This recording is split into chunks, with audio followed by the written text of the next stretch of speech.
Hidup serumah ditemani 9 orang istri dan 16 orang anak.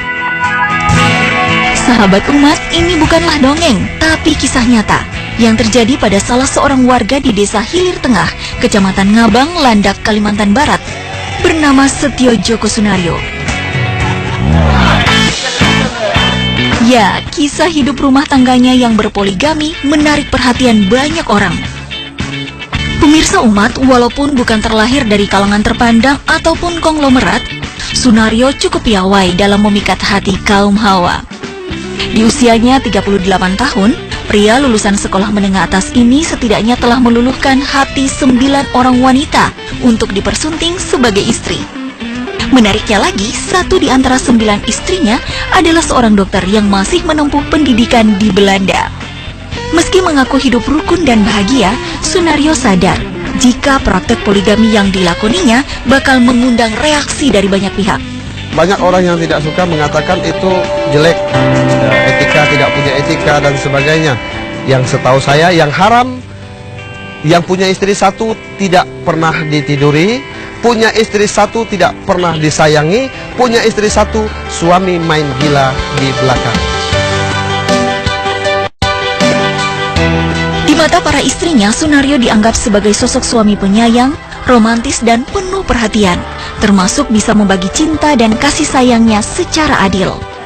Saking sayangnya kepada istri-istrinya, Sunario juga ingat satu persatu tanggal lahir mereka dan selalu memberi kejutan kepada setiap istri yang sedang berulang tahun.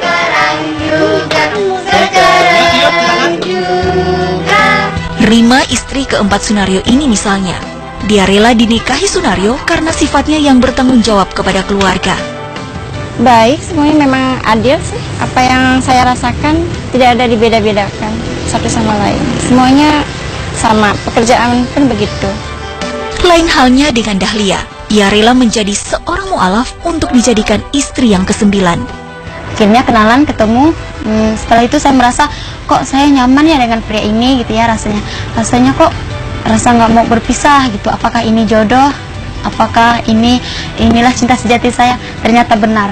Mengejutkannya lagi, Dahlia sang istri termuda mengizinkan jika suaminya menikah lagi hingga mendapatkan istri ke-12. Kalau memang mau menikah ya, semua istri tidak ada masalahnya. Yang penting bisa menafkahi semua istri-istrinya dengan adil dan bijaksana. Layaknya keluarga pada umumnya, Sunario bersama ke-6 istri dan 16 anak-anaknya berbaur menjadi satu di rumah kontrakan berukuran 12 kali 15 meter ini. Dulu Sunario hidup bersama 9 istri, namun 3 orang istri lainnya ada yang bercerai, meninggal dunia, dan tinggal di Belanda untuk menyelesaikan pendidikannya sebagai dokter. Ada 4 kamar dalam istana Sunario.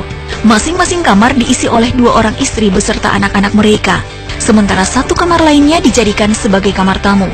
Meski demikian, semua istri dan anak-anak Sunario tampak bahagia.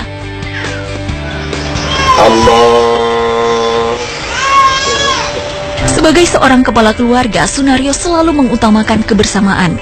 Seperti pada waktu sholat misalnya, Sunario selalu menjadi imam bagi seluruh anggota keluarganya. Begitu juga dalam urusan rumah tangga.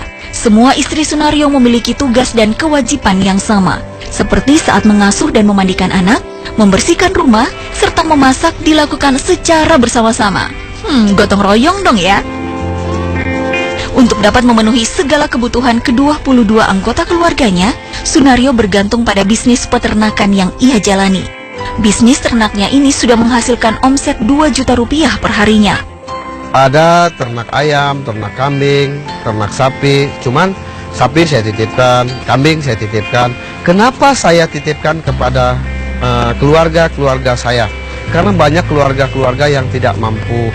Jadi saya harus berbagilah rezekinya, membuat mereka agar mereka bisa beternak itu. Ya mungkin mereka punya bakat seperti itu dan hasilnya kami bagi. Sahabat umat, meski Sunario tampak bahagia bersama ke-9 istri dan 16 orang anak, namun apa yang diajarkan Sunario jelas bertentangan dengan apa yang diajarkan Islam tentang poligami. Pada dasarnya, Islam mengajarkan umatnya untuk melakukan monogami, yakni menikah hanya dengan 1 istri. Namun Islam juga tidak melarang adanya poligami. Hanya saja Islam mengatur tata cara yang sebegitu ketat dalam berpoligami, sehingga tak mudah bagi seseorang untuk sanggup dan mampu menjalankannya.